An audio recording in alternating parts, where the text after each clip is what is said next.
To check or clean your filters, first press and hold the power button briefly. When released, all the lights will illuminate, then start shutting off one at a time.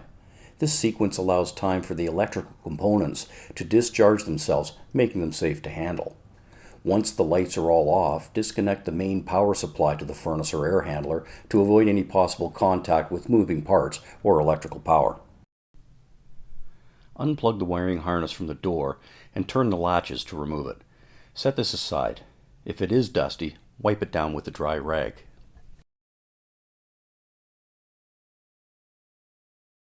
Slide out the pre-filter. This filter catches the large particles in the air and can be vacuumed or wiped down with a damp cloth.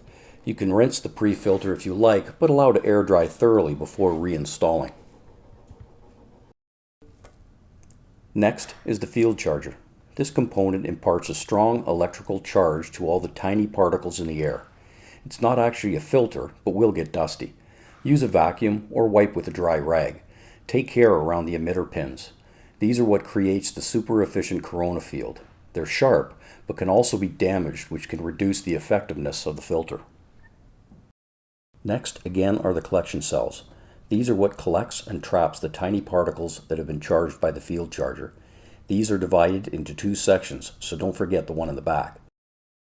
There is a conductive ink lining in all of the cells that will trap and hold the tiniest of particles, so cleaners of any kind should not be used as they may erode the collection surface.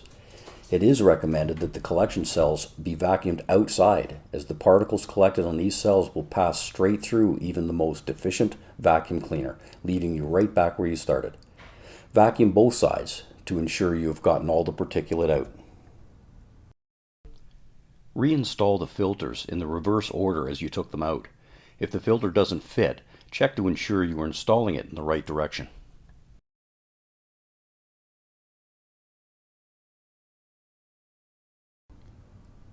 Line up the tabs on the door with the slots in the cabinet. Swing the door into place and twist the latches closed, then plug the power cable back in. Switch the power back onto the furnace or air handler and press the power button on the Clean Effects door briefly to turn it back on. Then reset the Clean Effects timer by pressing and holding the reset button for 5 to 10 seconds. The light should disappear except for one green LED. After a short time delay, the green LED should start flashing, indicating normal operation.